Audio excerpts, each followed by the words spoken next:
오늘 수요예배 오신 여러분을 다시 한번 축복합니다. 저 윗자리보다는 여기가 훨씬 편한 것 같습니다.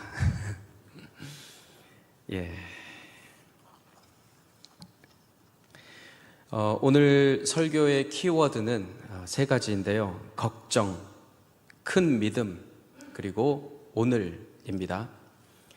첫 번째, 걱정입니다. 구글에 걱정에 대해서 검색을 해보면 40%는 절대 일어나지 않을 일에 대해서 걱정합니다. 그리고 30%는 이미 일어난 일들에 대해서 걱정합니다. 걱정거리가 아닌 게 70%죠. 그리고 22%는 굳이 걱정할 필요가 없을 정도로 사소한 일, 아이가 아침을 안 먹고 학교를 갔다든지 뭐 그런 거에 대해서 걱정을 많이 합니다. 그 다음에 4%는 걱정해봤자 어쩔 수 없는 일, 남북 상황 같은 그런 것들을 걱정하는 사람도 있습니다. 그리고 4%만 진짜 걱정거리인데, 이 걱정거리는 충분히 대처할 수 있는 그런 걱정거리입니다. 그러니까 사실상 아무것도 걱정할 필요가 없는 것이죠. 대부분의 사람들은 건강염려증이라는 말이 나올 정도로 건강을 생각하고 걱정하고 자녀, 관계, 돈 등 살아가는 모든 영역에서 걱정을 안고 살아가는 게 현실입니다. 저도 건강을 지키기 위해서 매일매일 양필조 목사님과 헬스장에 다니고 있습니다. 걱정이 돼서도 그렇고 또 양필조 목사님이 다니니까 저도 다니게 되었습니다. 그런데 오늘 성경은 무엇을 먹을까, 무엇을 입을까 걱정하지 말라고 말씀하십니다. 단순히 무엇을 뭐 먹지? 오늘은 뭘 입고 출근할까 고민하는 그런 문제가 아닙니다. 의식주라는 것은 사람이 생존하기 위해서 기본 요소이고 너무나 중요하고 그렇기 때문에 우리 주님께서 그런 것에 대해서 염려하지 말라 이런 뜻이 아닙니다. 주님께서 말씀하시는 것은 돈, 건강, 관계, 세상 만사 이런 것들 지나치게 걱정하는 것에 대해서 말씀하고 계십니다. 오늘 제가 세 가지에 대해서 설교를 할 텐데, 오늘 하나님의 말씀이 여러분의 걱정을 모두 다 날려버리고 또 위로가 되고 또 그 걱정에 대한 확실한 답이 되기를 바랍니다. 유다 백성이 포로에서 귀환해서 이제 성전을 재건하는데요. 그때 이후 예수님이 오시기 전까지 한 400년 정도 공백 기간이 있습니다. 그 기간에 중국의 진시황이라는 사람이 살았는데, 그 사람은 영원히 살기 위해서 불로초를 찾아다녔습니다. 하지만 안타깝게도 진시황은 이 몸이 죽고 우리가 새 몸을 입는다는 사실을 몰랐던 것 같습니다. 진시황은 늙고 병들고 죽는 것에 대한 그 온갖 걱정을 다 하고 약초를 다 가져다 먹었지만 49세에 생을 마감했습니다. 저도 49세인데 이렇게 건강한데 말입니다. 제가 가끔 보는 벌거벗은 세계사가 있습니다. 거기에 보면 중국의 서태후라는 사람이 나오는데, 그 사람을 위해서 한 끼 식사로 100가지의 요리가 매 식단마다 차려졌다고 합니다. 하지만 그들의 삶은 만족스러웠을까요? 그들의 삶은 행복했을까요? 끊임없이 몸을 위해서 무엇을 먹을까 염려하고 걱정한 삶이었습니다. 매일같이 구찌나 샤넬 같은 명품 옷을 찾아다니는 사람들도 있는데요. 그들이 그렇게 찾아다닌다면 이제 만족하며 행복할까요? 오늘 예수님은 우리의 몸을 위한 필수 요소인 단순한 음식이나 단순한 옷차림을 말하는 것이 아닙니다. 이 육체를 위해서, 자기 목숨을 위하여, 나의 보이는 겉모습을 위해서 무엇을 할까 걱정하고 염려하는 것에 대해 말씀하고 계십니다. 예수님이 하늘을 나는 새를 보고 이렇게 바라보시면서 말씀하십니다. 이 새는 심지도 않는다. 이 새는 거두지도 않는다. 이 새는 창고에 쌓아두지도 않는다. 왜 이 새는 아무것도 하지 않는 것일까요? 그 이유는 하나님 아버지께서 먹이시기 때문입니다. 이 새들이 이렇게 아무 걱정이 없는 것은 아버지께서 자신들을 먹이신다는 것을 알고 있기 때문입니다. 예수님은 길가에 핀 백화파를 보시고 하나님이 옷을 입히셨다라고 표현하셨습니다. 이 꽃은 수고도 하지 않고 스스로 옷감을 짜지도 않았는데 온갖 부귀 영화를 누렸던 솔로몬도 이만큼 아름다운 옷을 입어보지 못했다라고 주님이 표현하십니다. 예수님에 의하면 우리가 평생 노력해서 돈을 벌고 그 돈으로 만약에 프랑스에 비행기를 타고 가서 수천만 원짜리 옷을 입는다 할지라도 평생 입은 모든 옷을 다 합쳐도 오늘 피었다가 지는 이 꽃이 입은 이 옷만 못하다라고 우리 주님께서 표현하신 것입니다. 이 꽃들은 무슨 옷을 입을까 걱정하지 않습니다. 왜냐하면 하나님 아버지께서 이 꽃을 입히시기 때문입니다. 그렇다면 우리가 걱정하는 이유는 무엇일까요?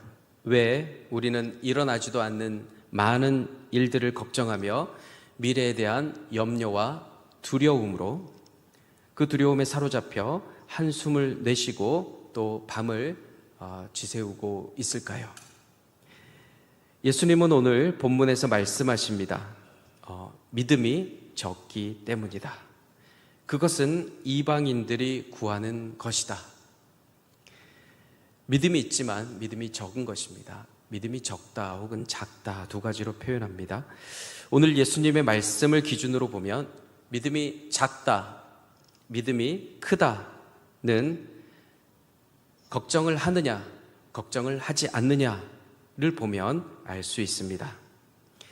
그렇다면 무엇을 걱정하는 것이 믿음이 작은 것일까요? 우리 함께 마태복음 6장 30절을 큰 소리로 읽어보겠습니다. 6장 30절, 자 그리고 31절까지 같이 읽겠습니다. 시작.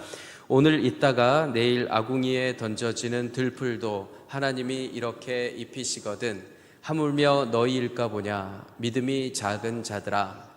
그러므로 무엇을 먹을까, 무엇을 마실까, 무엇을 입을까 걱정하지 말라. 아멘. 성경은 먹을 것, 마실 것, 입을 것을 걱정하면 믿음이 작은 사람이라고 말하고 있습니다. 그러니까 이 세상에서 어떻게 하면 잘 살까, 이 세상에서 눈을 떼지 못하고 내 육체를 위해 걱정하면 믿음이 작은 것입니다. 이 말씀을 읽으면서 저도 상당히 믿음이 작다는 걸 알게 되었습니다. 복음서에 또한 씨 뿌리는 비유가 나오는데요. 그 중에 씨앗이 가시떨기에 뿌려진 것과 같은 믿음을 가진 사람들을 향해서 이렇게 말씀하십니다. 우리 마가복음 4장 19절을 함께 읽겠습니다. 시작. 세상의 염려와 재물의 유혹과 기타 욕심이 들어와 말씀을 막아 결실하지 못하게 되는 자요. 아멘. 세상의 염려, 재물, 욕심 때문에 하나님 말씀을 듣지 못하고 순종하지 못하는 것이라고 말씀하십니다. 걱정하지 마라 라고 말씀하셨는데 계속 걱정을 끌어안고 놓지 못하는 것입니다.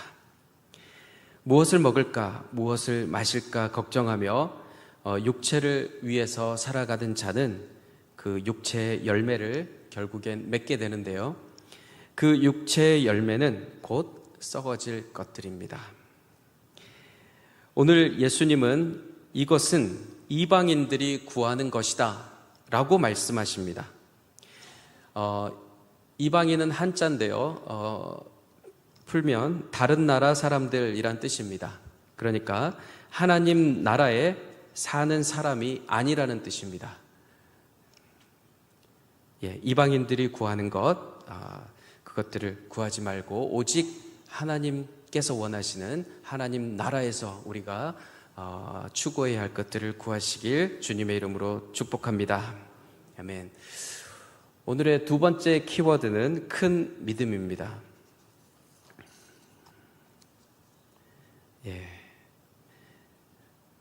믿음 앞에다가 큰 자를 붙인 건 제가 임의로 붙였습니다. 예수님이 믿음이 작다라고 표현했기 때문에 제가 그 반대로 큰 자를 붙여보았습니다. 여기서 말하는 믿음이라는 것은 예수님께서 나를 위해 죽으시고 다시 살아나신 것을 믿는 믿음입니다. 예수님께서 나의 모든 죄를 용서해 주시고 구원하여 주셨음을 믿는 바로 그 믿음입니다. 새도 먹이시고 백합화도 입히시는데 하물며 너희일까 보냐 말씀하시는 그 아버지의 그 사랑을 믿는 믿음입니다. 자식이 떡을 달라 하면 돌을 주고 생선을 달라 하면 뱀을 주는 아버지는 없습니다. 부모는 자녀에게 가장 좋은 것으로 주고 싶어 합니다. 가장 좋은 것에 대해서는 누가복음 11장 13절이 말하고 있는데요. 우리 함께 그 가장 좋은 것에 대해서 읽어보겠습니다. 시작. 너희가 악할지라도 좋은 것을 자식에게 줄 줄 알거든 하물며 너희 하늘 아버지께서 구하는 자에게 성령을 주시지 않겠느냐 하시니라. 아멘. 오직 성령님 한 분으로 만족하시는 여러분들 되시기를 축복합니다. 아멘. 좋으신 하늘 아버지를 온전하게 믿는 믿음 가운데 거하며 아버지께서 가장 좋은 것을 주시고 또 그 좋은 것을 받으시는 우리 성도님들 되시기 바랍니다.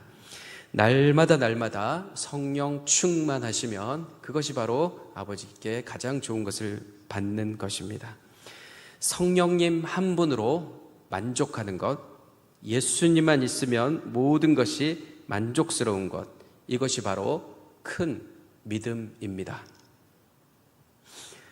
오늘 예수님은 먼저 그의 나라와 그의 의를 구하라고 오늘 본문에서 말씀하십니다.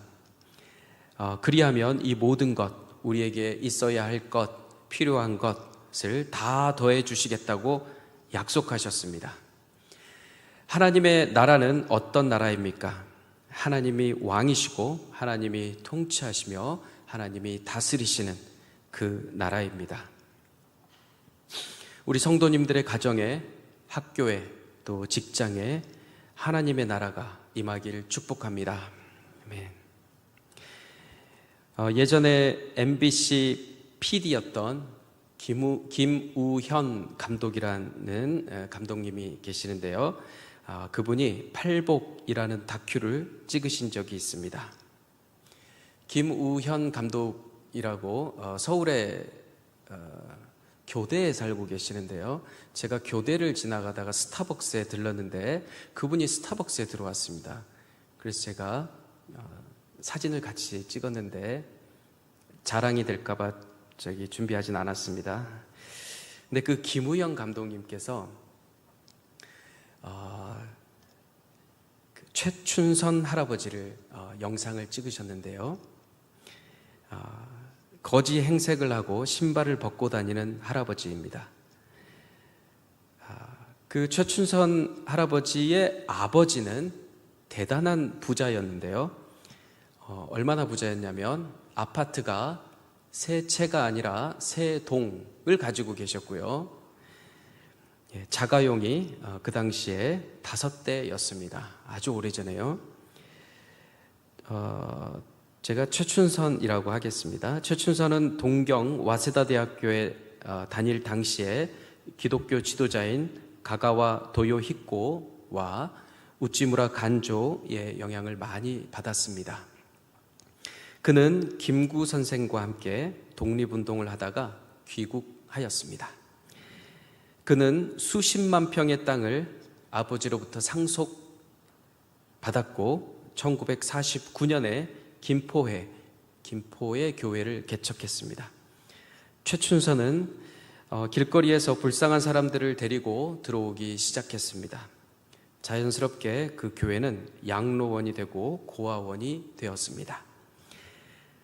같은 하나님의 자녀라고 하면서 자신의 자녀들을 고아들과 똑같이 먹이고 입혔습니다. 최춘선은 땅을 모두 나눠주고 3,000평이 남았는데요. 땅은 사람의 것이 아니라 하나님의 것이다 라고 말하면서 그 땅을 등기하지 않았습니다. 마침 그것을 알고 다른 사람이 그 땅을 등기해서 그 땅조차 가져가 버렸습니다.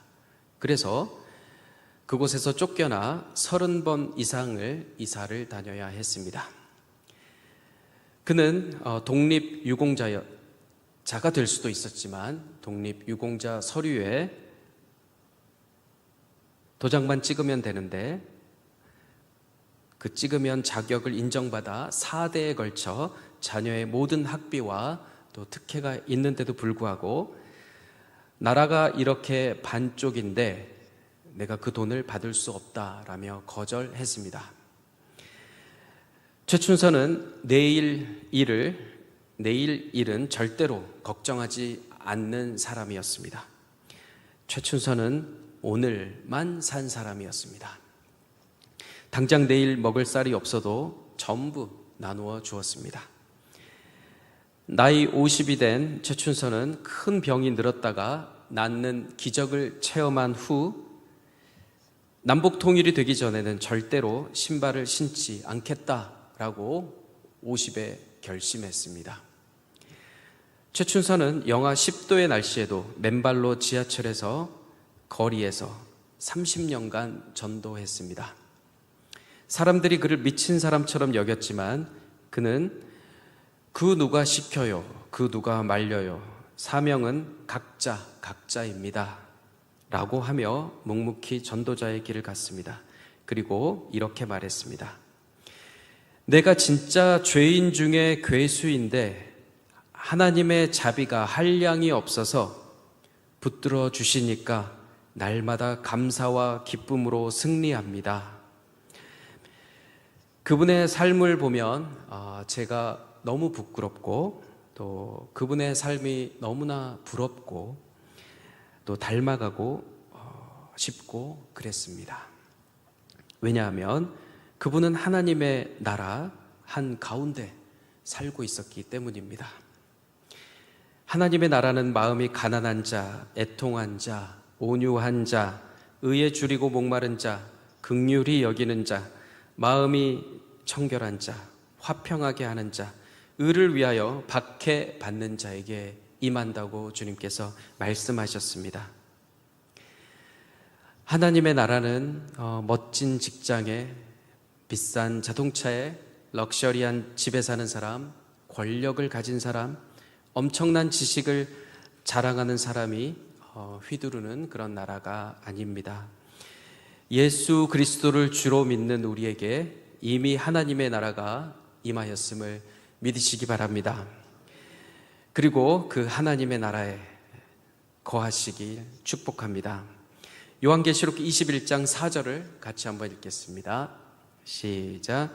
모든 눈물을 그 눈에서 닦아주시니 다시는 사망이 없고 애통하는 것이나 곡하는 것이나 아픈 것이 다시 있지 아니하리니 처음 것들이 다 지나갔음이라.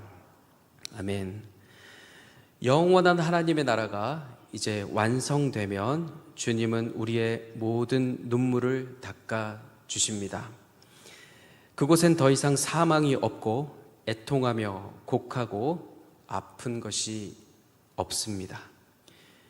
우리가 연약한 육체로 사는 동안엔 눈물이 없을 수가 없고 애통하고 아프고 또 결국엔 육신의 죽음을 경험할 수밖에 없습니다.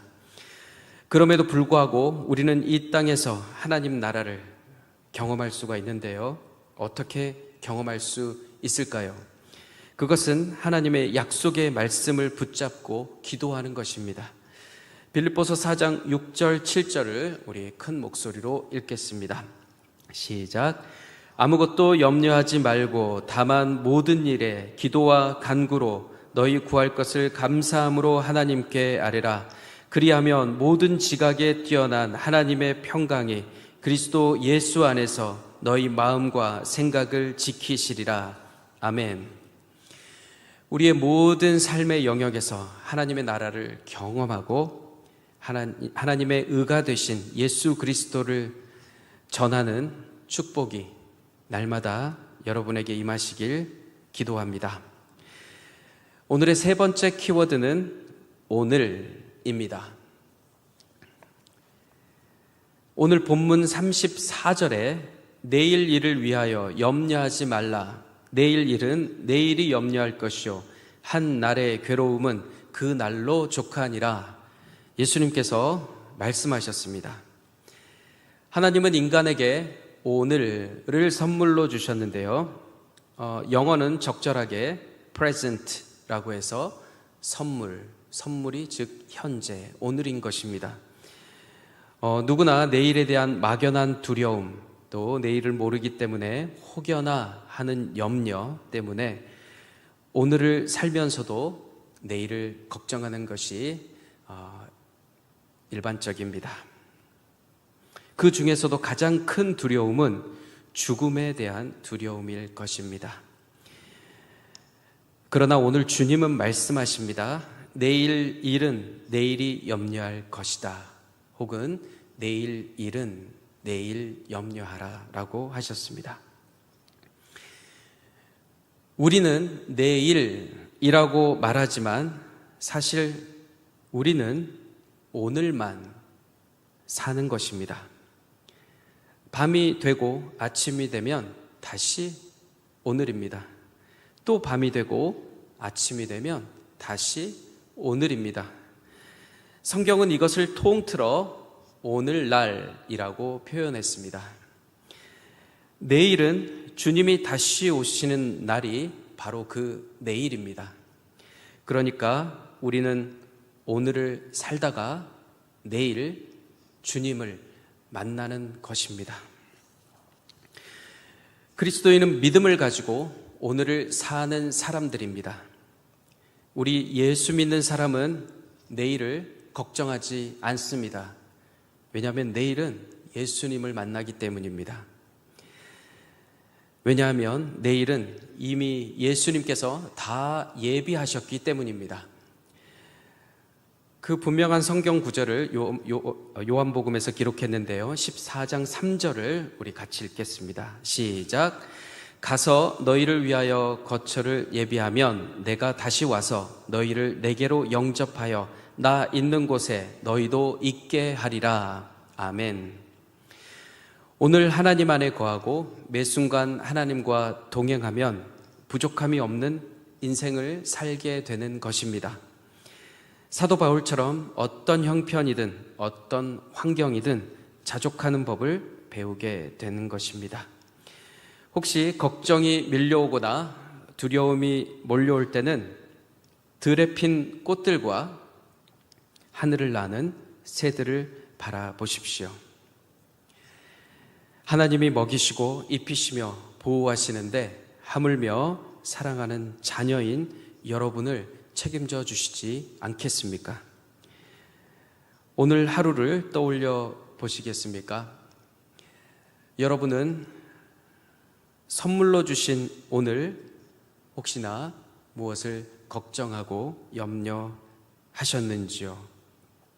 오늘 예수님은 말씀하십니다. 염려하지 마라. 하나님 아버지가 너희를 돌보신다.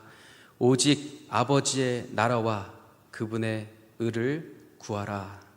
주님께서 말씀하십니다. 성도님들의 삶이 내일을 향한 걱정이 아닌 오늘 하나님의 임재를 경험하는 삶이 되길 주님의 이름으로 축복합니다. 우리 한 목소리로 이 말씀을 읽고 오늘 설교를 마치겠습니다. 베드로전서 5장 7절입니다. 시작. 너희 염려를 다 주께 맡기라. 이는 그가 너희를 돌보심이라. 아멘.